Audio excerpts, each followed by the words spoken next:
कालीबंगा, जिसका अर्थ है काले रंग की चूड़ियां, राजस्थान के हनुमानगढ़ जिले में स्थित एक महत्वपूर्ण पुरातात्विक स्थल है।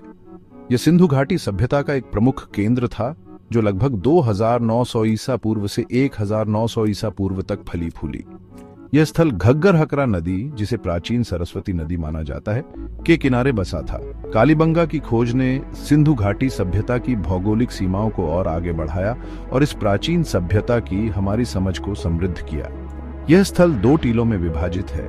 पश्चिमी टीला, जो एक दुर्ग या प्रशासनिक केंद्र माना जाता है, और पूर्वी टीला, जहां आम लोग रहते थे। दोनों टीले मिट्टी की ईंटों से बनी एक दीवार से घिरे हुए थे, जो यह संकेत देती है कि कालीबंगा एक सुनियोजित और संगठित शहर था। कालीबंगा में पहली बार खुदाई का काम 1953 में भारतीय पुरातत्व सर्वेक्षण द्वारा एच घोष के नेतृत्व में शुरू किया गया था। बाद में बीबी लाल और BK थापर ने खुदाई कार्य जारी रखा, जिससे इस प्राचीन सभ्यता के जीवन के कई पहलुओं पर प्रकाश पड़ा। खुदाई में कई महत्वपूर्ण कलाकृतियां मिली, जिनमें मिट्टी के बर्तन, मोहरें, टेराकोटा की मूर्तियां, तांबे के उपकरण और आभूषण शामिल हैं। मिट्टी के बर्तनों पर जानवरों, पौधों और ज्यामितीय डिजाइनों का चित्रण किया गया था, जो उस समय के लोगों के कलात्मक कौशल को दर्शाते हैं। मोहरों पर जानवरों के चित्र और सिंधु लिपि के अक्षर खुदे हुए थे, जो अभी तक पूरी तरह से पढ़े नहीं जा सके हैं। कालीबंगा की सबसे खास विशेषता इसका सुनियोजित नगर नियोजन है। यह शहर ग्रिड पैटर्न पर आधारित था, जिसमें सड़कें एक दूसरे को समकोण पर काटती थीं। सड़कें पक्की थीं और जल निकासी व्यवस्था के लिए नालियों का निर्माण किया गया था। घर ईंटों से बने थे और उनमें कमरे, रसोई, आंगन और कुएं शामिल थे। कुछ घरों में 2 मंजिलें भी थीं।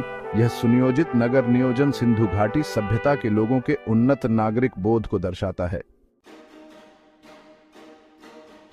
कालीबंगा के लोग मुख्य रूप से कृषि पर निर्भर थे। खुदाई में गेहूं, जौ, चावल और दालों के साक्ष्य मिले हैं। वे पशुधन जैसे गाय, भैंस, भेड़, बकरी और सूअर भी पालते थे। खुदाई में एक जुते हुए खेत के अवशेष भी मिले हैं, जो यह संकेत देते हैं कि वे कृषि के उन्नत तरीकों से परिचित थे।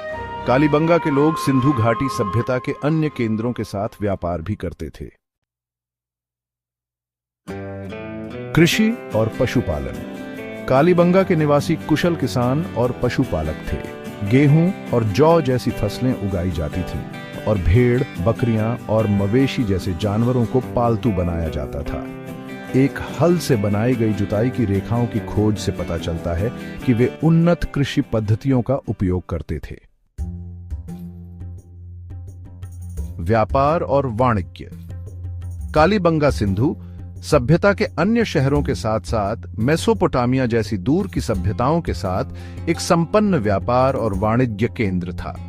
टेराकोटा के बर्तनों, मोहरों और अन्य कलाकृतियों की उपस्थिति से व्यापक व्यापारिक नेटवर्क का पता चलता है। धार्मिक मान्यताएं। हालांकि उनकी धार्मिक प्रथाओं के बारे में बहुत कुछ अज्ञात है। कालीबंगा में खोजी गई मातृ देवी की मूर्तियों और टेराकोटा की मूर्तियों से पता चलता है कि वे मातृ देवी और प्रकृति की पूजा करते थे। अग्निकुंडों की उपस्थिति अग्नि अनुष्ठानों के महत्व का सुझाव देती है। कालीबंगा का पतन। लगभग 1900 ईसा पूर्व में कालीबंगा का पतन हो गया। इसके पतन का सही कारण अभी भी बहस का विषय है, लेकिन यह अनुमान लगाया जाता है कि बाढ़, जलवायु परिवर्तन या भूकंपीय गतिविधि जैसी प्राकृतिक आपदाओं ने इसमें भूमिका निभाई होगी। निष्कर्ष। अतीत की एक झलक। कालीबंगा सिंधु घाटी सभ्यता का एक महत्वपूर्ण प्रमाण है, जो प्राचीन भारत के गौरवशाली अतीत की झलक प्रस्तुत करता है।